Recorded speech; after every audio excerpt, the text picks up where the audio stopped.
Everyone most welcome है आप सभी का आज के इस वीडियो में। और आज के इस वीडियो में प्यारे साथियों हम सभी इंग्लिश की शुरुआत कर रहे हैं। तो चलिए शुरुआत करते हैं।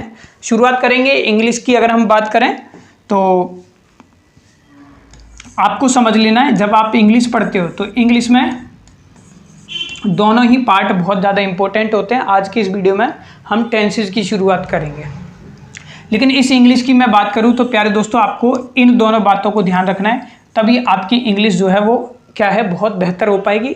आप किसी भी एग्जाम की तैयारी कर रहे हैं जिसकी भी, देखिए सबसे पहले अगर मैं बात करूं इंग्लिश में, एक तो आपकी क्या है भाई, इंग्लिश में आपको कमांड रखनी है आपकी इंग्लिश ग्रामर पर, ठीक है।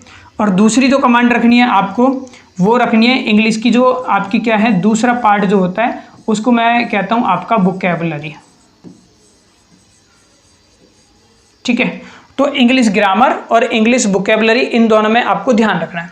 अब देखिए अगर मैं बात करूं इस इंग्लिश ग्रामर में, तो इस इंग्लिश ग्रामर में आपको जैसे आपके टेंस हैं, आपकी वर्ब है, ठीक है, आपकी क्या कहते हैं वॉइस है, पैसिव वॉइस होते हैं, टेंसेस हैं आपके, ये सारे हैं, है ना, नरेशन है आपका, नाउन, प्रोनाउन, एडजेक्टिव, ये सारी चीज़ों पर क्या है आपकी कमांड होनी चाहिए, ठीक है।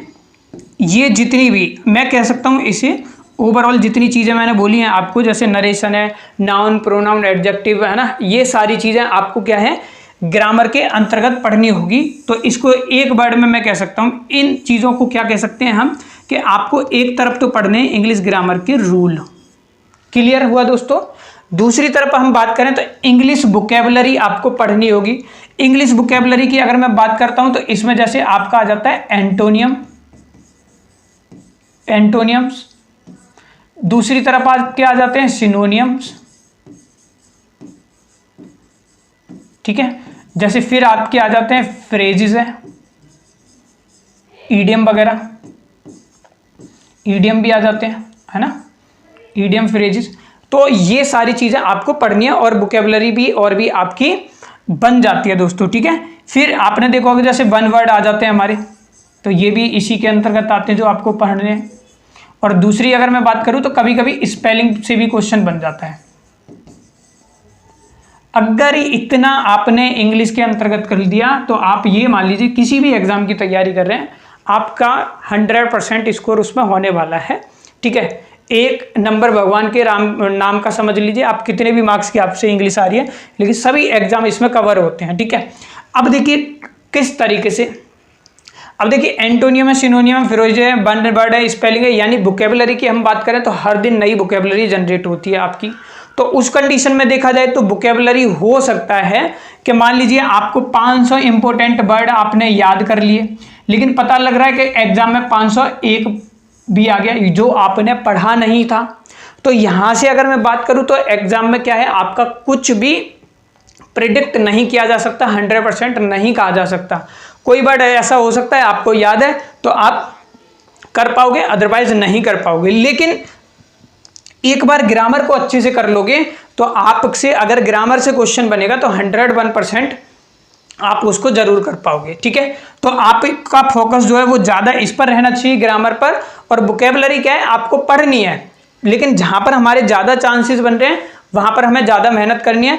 क्योंकि वोकैबुलरी तो ऐसा है ना, मैंने आपको मान लीजिए 100 वर्ड दे दिए, भाई पता लग रहा है कोई नया वर्ड आ गया जो मैंने भी नहीं पढ़ा है आपको, तो इस चीज का आप हमेशा ध्यान रखेंगे। जबकि ग्रामर में क्या है यहीं से बनता है आपका टेंस है, नाउन है, प्रोनाउन है, एडजेक्टिव है, एक बार इनको अच्छे से आपको कर लेना है, ठीक है। तो मैंने आपको ओवरऑल इंग्लिश का ये दोनों ही वैसे जरूरी होते हैं, इस चीज का क्या करोगे आप ध्यान रखोगे, ठीक है। लेकिन तो मैं यहाँ पर आपको ये वाला पोर्शन जो है वो कंप्लीटली कराने वाला हूँ। वोकैबुलरी की देखते हैं आपकी, ठीक है। वोकैबुलरी के आपको कुछ इंपॉर्टेंट वर्ड यानी PDF दे दी जाएगी, ठीक है, उससे आपको करनी होगी वोकैबुलरी, क्योंकि अगर मैंने जो भी दिया अभी आपको वो 100% नहीं है कि वो एग्जाम में आए, इस चीज का ध्यान रखना, ठीक है। समझ आ गया। चलिए तो अब शुरुआत करते हैं, क्योंकि हम टॉपिक जो पढ़ रहे हैं वो पढ़ रहे हैं आपका टेंस। इंग्लिश में सबसे पहला टॉपिक शुरुआत कर रहे हैं और इस टॉपिक का नाम है आपका, चलिए इसको हटा ही देते हैं, इस टॉपिक का नाम है आपका टेंसेज। तो आप सभी हेडिंग डालेंगे टेंसेज, टेंसेज, ठीक है। अब इस टेंसेज की अगर मैं आपसे बात करूं तो सबसे पहले समझना टेंसेज होते क्या हैं। देखिए टेंस की अगर मैं बात करूं तो समय होता है, tense is equal to time होता है। लेकिन अगर मैं यहाँ पर आपसे इसकी बात करूं, किसकी, सिंपल सी भाषा में अगर इसकी आप डेफिनेशन बनाना चाहो तो आप इस तरीके से लिख सकते हो, टेंस इज द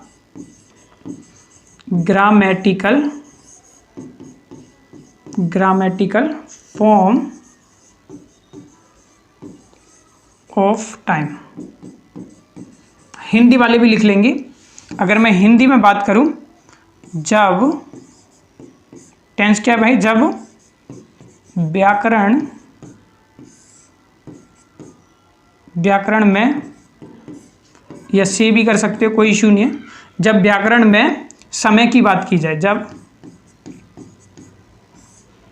समय की बात की जाए, उसी को हम क्या बोलेंगे भाई, टेंस बोलेंगे, है ना। तो इतनी चीज आपको समझ आ गई। तो अगर यहाँ पर मेन वर्ड जो है ना वो टाइम है। अब टाइम आपको पता होगा, टाइम जो होता है वो 3 तरीके का होता है भाई, तो आगे डाल लेंगे। इस टाइम की अगर मैं बात करूं, जो आपका क्या है, ग्रामेटिकल फॉर्म है, ग्रामेटिकल फॉर्म है। तो इसकी अगर मैं टाइम की बात करता हूं तो टाइम क्या होता है भाई, आप सभी को पता होगा, जैसे टुडे है ना, या यस्टरडे हो सकता है, या टुमारो हो सकता है, ठीक है। और टुडे का मतलब क्या है भाई, वर्तमान, हिंदी में भी आप लिख लोगे। समय क्या होता है, वर्तमान हो सकता है, या क्या हो सकता है, ये क्या हो सकता है हमारा, भूतकाल होगा यस्टरडे, और ये क्या होगा हमारा, भविष्य।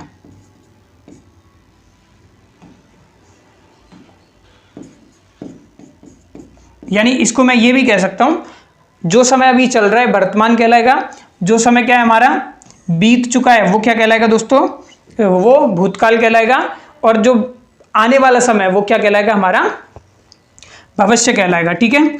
अब इसी को हम क्या है, ग्रामेटिकल फॉर्म की बात करें तो इस टुडे को हम क्या बोलते हैं भाई, व्याकरण की भाषा में इसको हम बोलते हैं प्रेजेंट, ठीक है। इसको क्या बोलेंगे, इसको हम बोलेंगे पास्ट, यस्टरडे है ना, मतलब जो समय बीत चुका है, पास्ट। और इसको हम क्या बोल सकते हैं, इसको हम बोलेंगे फ्यूचर, ठीक है।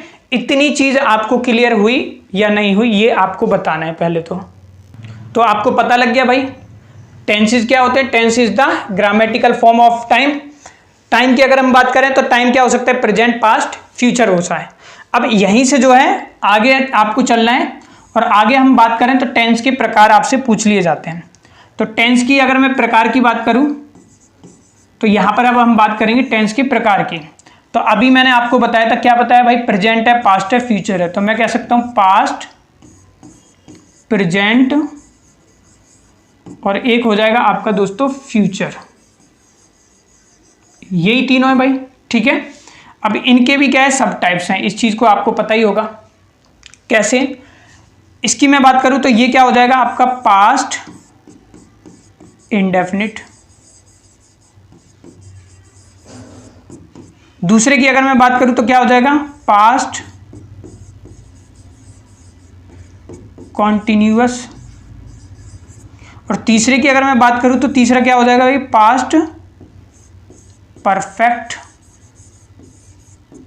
और अगर मैं इसकी 4th नंबर की बात करूं तो पास्ट परफेक्ट, मैं डॉट कर देता हूं यहां पर, स्पेलिंग सेम ही रहेगी, पास्ट परफेक्ट कॉन्टिन्यूअस हो जाएगा। ये चारों पार्ट हो गए पास्ट के। सेम इसी तरीके से प्रेजेंट, बस चीजें यही चलेगी, नाम आगे क्या लग जाएगा, प्रेजेंट लग जाएगा। तो ये क्या हो जाएगा,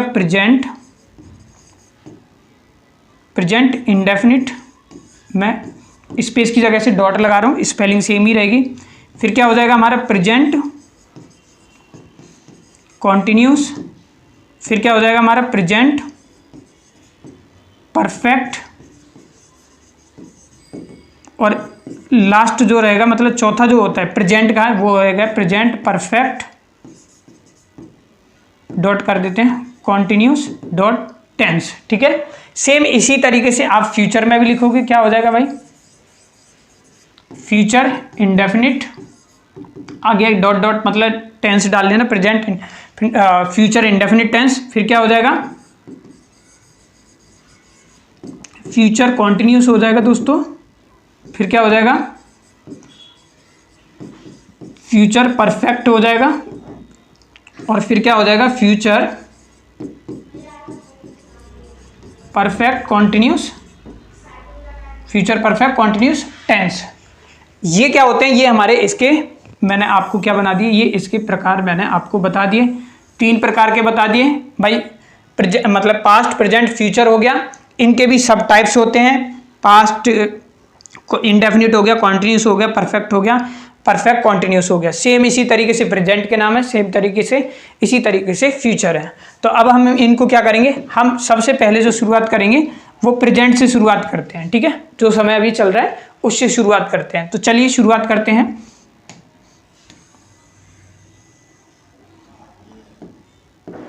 तो देखिए, सबसे पहला जो सेंटेंस मैं आपको पढ़ाने जा रहा हूं दोस्तों, इसका नाम है आपका present indefinite tense.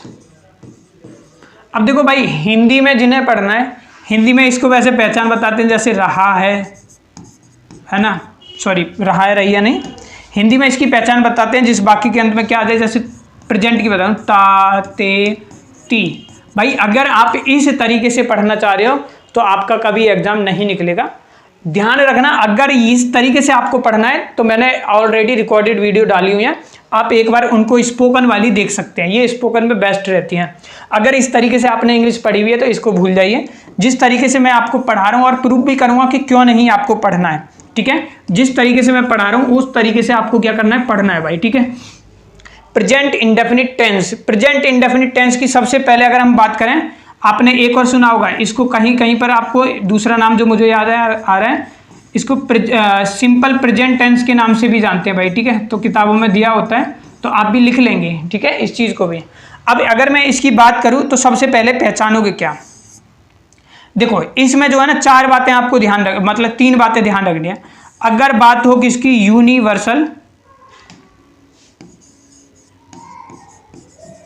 Universal truth की, ठीक है, तो वहां पर क्या होगा, आपका प्रेजेंट इंडेफिनिट टेंस होगा। किसकी बात होगी, यूनिवर्सल ट्रूथ की।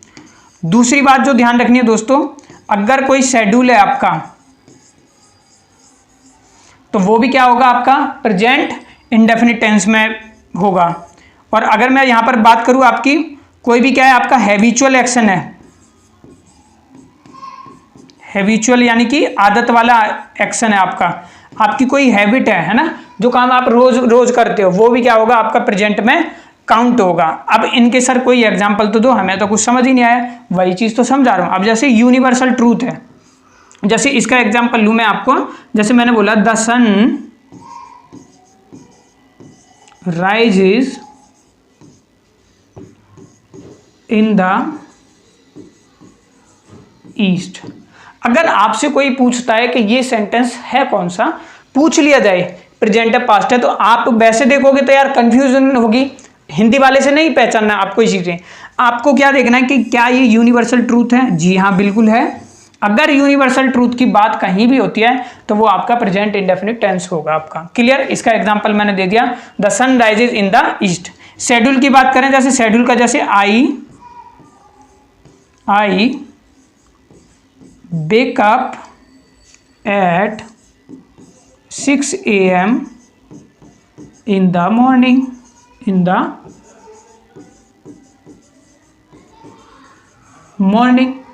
तो इसमें मेरा शेड्यूल बता रहा है कि भाई मैं रोज जो है ना कितने बजे उठता हूँ, 6 बजे उठता हूँ। अगर हिंदी से भी पहचान करनी है, मैं रोज 6 बजे उठता हूँ, मैं 5 बजे खेलता हूँ, तो फिर भी ता वाले से अगर तुम्हें करना है तो भी कर सकते हो। तो यहाँ पर शेड्यूल की बात होगी, तो ये भी क्या होगा आपका उसमें। एक होता है आपका हैबिचुअल, हैबिचुअल में आप लिख सकते हो जैसे he plays football, he plays football daily. तो ही प्लेज फुटबॉल डेली मतलब रोज रोज खेलता है, ये उसकी हैबिट बन चुकी है। और डेली वर्ड जहां पर आ रहा है वो प्रेजेंट की बात होगी।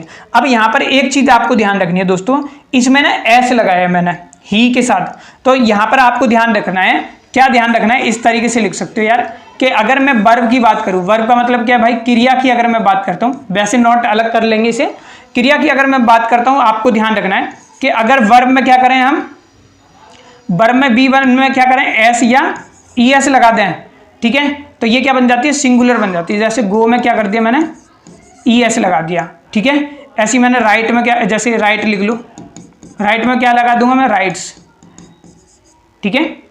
तो इस तरीके से क्या है, ये आपकी वर्ब क्या बन जाती है, यहाँ पर SES हम लगाकर क्या कर सकते हैं, सिंगुलर, क्योंकि नाउन में मैं आपको बताऊंगा, नाउन में अगर लगा देते हैं तो वो प्लूरल बन जाता है आपका, ठीक है।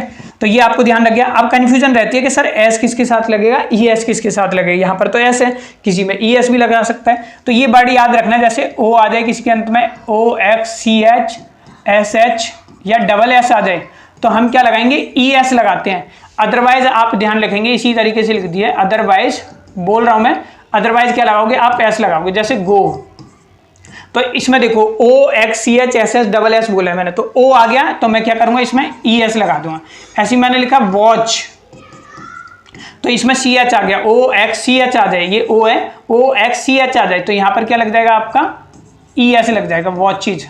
लेकिन यहीं पर मैंने लिख दिया प्ले, तो प्ले में देखो ना तो O आ रहा है, ना X आ रहा है, ना CH SS double S, and वाले को देखो, तो यहाँ पर क्या लगा दूंगा मैं, S लगा दूंगा।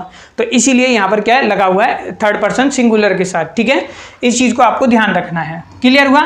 तो ये तीनों चीजें आपकी क्या है, प्रेजेंट इंडेफिनिट टेंस को पहचानने में मदद करेगी। अब मैं आपको ना कुछ वर्ड्स बता रहा हूँ जो प्रेजेंट इंडेफिनिट में यूज होते हैं, तो आप इस तरीके से लिख लेंगे, words use in present indefinite tense, मतलब इनसे क्या कर सकते हो आप, इनकी पहचान कर सकते हो। अगर ये वर्ड आए ना तो आप ये मान लीजिए वो सेंटेंस क्या रहेगा, वो प्रेजेंट ही सेंटेंस है आपका, प्रेजेंट इंडेफिनिट टेंस, ठीक है। अब ये कुछ वर्ड जो मैं लिख रहा हूं, ये वर्ड हैं आपके, कौन कौन से हैं भाई, ये लिख लीजिए आप। जैसे अगर वर्ड आपको दिखाई दे रहा है सेंटेंस के अंदर, क्या दिखाई दे रहा है, वर्ड आपको दिखाई देता है यदि डेली, अगर ये डेली वर्ड आ रहा है तो सोच लीजिए वो सेंटेंस क्या है आपका, प्रेजेंट का है, ठीक है, डेली है। कोई एवरी डे आ रहा है, every day, every night, every night आ जाए तो भी ये वर्ड क्या है उसका है, तो ये एवरी आ जाए, एवरी मंडे, तो यहां से क्या बात निकल के आ रही है, एवरी वाले ना ज्यादातर अगर देखोगे तो वो क्या है, प्रेजेंट इंडेफिनिट ही सेंटेंस होगा आपका, डेली है, एवरी डे है, देखो इसमें भी एवरी आ रहा है, एवरी नाइट आ गया, एवरी मंडे हो गया, और में भी एवरी आ जाए तो उसको समझ लेना। फिर कुछ वर्ड और होते हैं जो बताते हैं हमें, जैसे यूजली है, ये यूजली दिखाई दे तो समझ जाना प्रेजेंट है, यूजली। और क्या है आपका, जैसे जनरली भी होता है ना, यूजली है, जनरली है, रेगुलरली है, रेगुलरली मतलब आप रेगुलर काम करोगे, ठीक है ना, मैं रेगुलर पढ़ता हूँ, ये करता हूँ, तो डेली डेली तो करोगे। फिर इसके बाद अलावा कुछ और हैं, जैसे आपका आ जाए, जैसे नेवर, नेवर है, फिर आपका स्कार्सली है, रेयरली है, नेवर है, स्कार्सली है, रेयरली है, बेयरली है, सेल्डम है आपका, है ना, हार्डली है, और इसके अलावा कुछ और तो नहीं पता। हाँ, ये ज़्यादातर वर्ड आपको देखने को मिलेंगे, डेली आ जाए, ये आ जाए, ये है, लेकिन भाई सेंस थोड़ा सा लगाना है। अब मैं आपको है ना प्रैक्टिस शीट देता हूँ जो ऑलरेडी बनी हुई है, ये सेंटेंस है, आपको आइडेंटिफाई करना है इनमें एरर क्या है। इस तरीके से क्वेश्चन आपकी परीक्षाओं में बनते हैं। बताइए, जैसे मैंने देखा ही क्या है आपका सब्जेक्ट है, V2 है, टू स्कूल एवरी डे, तो he went to school every day. आज पहली क्लास है, वैसे ध्यान रखना, he went to school every day. Every day से तो पता लग गया ये सेंटेंस किसका होगा, हमारा प्रेजेंट का होगा। लेकिन बताना क्या है, एरर बताना है इसमें। तो आप देखोगे वेंट जो है ना, ये तो पास्ट है, तो यहाँ पर क्या आ जाएगा, ही गोज हो जाएगा, ठीक है, ये एरर था इसमें, तब प्रेजेंट बनेगा। तो एरर क्या हो गया, वेंट को काटकर हम क्या कर देंगे, गोज लिख देंगे, he goes to school every day. Next को देखो, she never comes late to the office never, तो सी नेवर अभी बताया था प्रेजेंट में हो सकता है, कम्स एस और ई एस है तो प्रेजेंट का है, ठीक है, लेट B1 है ना, लेट टू द ऑफिस तो हम बोलेंगे इसमें नो एरर, ठीक है। कह रहा है दे प्लेज फुटबॉल एवरी मंडे, तो एवरी मंडे से तो मेरे को ये पता लग गया ये किसका बात हो रही है, एवरी वर्ड आ जाए तो ये प्रेजेंट का टेंस है, मतलब प्रेजेंट इंडेफिनिट टेंस है। लेकिन प्लेज जो है ना वो इसके साथ, दे के साथ नहीं लगता, ही और सी के साथ लगेगा। तो यहाँ पर सही जो होगा ना, इसको करेक्ट हम करेंगे, ये हो जाएगा आपका प्ले। क्लियर। फिर है I usually gone for a walk at night, ठीक है, यूजली जाता हूं तो यूजली वर्ड जो होगा प्रेजेंट में यूज होता है। तो यहां पर तो ये क्या है, गो, वेंट, गॉन, ये तो वर्ब की थर्ड फॉर्म दे रखी है इसमें, तो ये तो वर्ब की थर्ड फॉर्म है, तो हम इसको काट देंगे। आई तो यहां पर क्या लिख देंगे, गो लिखेंगे, I usually go for a walk at night. तो ये इस तरीके से क्या है आपको समझने, इस तरीके से एरर आपकी परीक्षा में आ जाता है, ठीक है। तो इस चीज को आप ध्यान रखेंगे। तो अब मैं ना आपको रूल बता देता हूं इस सेंटेंस की, क्वेश्चन आपको पता लग गए। तो देखो अगर मैं बात करूं प्रेजेंट इंडेफिनिट के जो रूल होते हैं, प्रेजेंट इंडेफिनिट टेंस, तो ध्यान रखना दोस्तों, सबसे पहले अगर हम बात करें तो वर्ब का सारा खेल होता है। तो ध्यान रखना है इसमें क्या होगा, वही वाली कहानी इस तरीके से भी लिख सकते हो। सब्जेक्ट वैसे सब में होता है, सब्जेक्ट B1 प्लस में क्या हो जाएगा आपका भाई S या ES प्लस में क्या हो गया आपका ऑब्जेक्ट हो गया, ये बन जाता है इसका। और अगर नेगेटिव बन जाए तो याद रखना मैं खाली लिख देता हूं, नेगेटिव में क्या हो जाएगा आपका डू और डज लग जाता है, ठीक है। और नॉट तो भाई उसमें आता ही है, जैसे इसका एग्जांपल अगर वैसे बनाओ तो ऐसे बन सकता है, सब्जेक्ट प्लस में क्या है हेल्पिंग वर्ब क्या आ जाएगी, जैसे डू, डज, क्योंकि आप, मैं आशा करता हूं बेसिक आपका थोड़ा बहुत तो आता होगा आपको, क्योंकि इस लेवल की अगर आप तैयारी कर रहे हैं तो ये चीज़ आपको आनी चाहिए। सब्जेक्ट डू डज प्लस में क्या हो जाएगा दोस्तों आपका B1, ठीक है, B1 और प्लस में ऑब्जेक्ट, ये बन गया रूल एक, ठीक है।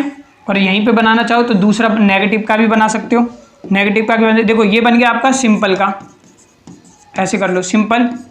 ये क्या बन गया आपका नेगेटिव का, कैसे बन गया, जैसे सब्जेक्ट है प्लस में डू एंड डज है, इसी के साथ है ये, इसमें नॉट नहीं लगा हुआ, फिर क्या लिखोगे आप, plus not plus B1 plus object, ये हो गया। अगर इसका इंटरोगेटिव, ये कौन सा है आपका नेगेटिव है दोस्तों, ध्यान रखना। और इंटरोगेटिव बताना है, इंटरोगेटिव बनाना है तो क्या होगा, हेल्पिंग वर्ब बाहर लिया, जैसे डू या डज प्लस में क्या है, ये बाहर आ जाएगी, सब्जेक्ट प्लस क्या हो जाएगा आपका नॉट लगाना है, मतलब इंटरोगेटिव प्लस नेगेटिव है तो नॉट लगा सकते हो, अदरवाइज क्या है आप नॉट को हटा भी सकते हो। तो दोनों तरीके से do does subject not plus B1 plus object और क्वेश्चन मार्क जरूर आएगा। क्लियर, बोलो क्लियर हुआ, ठीक है। जैसे मैं एक एग्जांपल लिखता हूं, जैसे मैंने लिखा एक सेंटेंस ले लें, जैसे आई गो टू स्कूल, एक सेंटेंस ये बना, ये पॉजिटिव सेंटेंस बन गया। दूसरा मैंने लिखा I do not go to school, मैं स्कूल नहीं जाता हूं, ये कैसा हो गया हमारा, ये देखो ये पॉजिटिव हो गया, ये नेगेटिव हो गया, इसके बाद ये क्या होगा आपका इंटरोगेटिव आ जाएगा। जैसे इंटरोगेटिव में क्या आ जाएगा, जैसे डू हेल्पिंग वर्ब बाहर आ जाएगी, do I not go to school और क्वेश्चन मार्क जरूर आएगा। अब ध्यान रखना बिना हेल्पिंग नॉट के भी आ सकता है, जैसे इसको बना दो do I go to school और ऐसे क्वेश्चन मार्क, ठीक है, दोनों तरीके से बन सकता है। ये मैंने इसके एग्जांपल आपको रूल के इस बेस पर दे दिए, लेकिन ये क्वेश्चन मैंने बताए आपको, लेकिन एरर जो बनता है वो इस तरीके से बनता है। तो जो वर्ड मैंने आपको बताया उनको क्या करना है, आपको बहुत अच्छे से ध्यान रखना है। अब हम कल क्या करेंगे, कल इससे अगला सेंटेंस जो है उसके बारे में पढ़ेंगे। तो ये था, किसी का डाउट हो तो जल्दी से बताएं भाई। चलिए। चलिए तो कल प्रेजेंट कॉन्टिन्यूस के साथ मिलते हैं। चलिए, थैंक यू।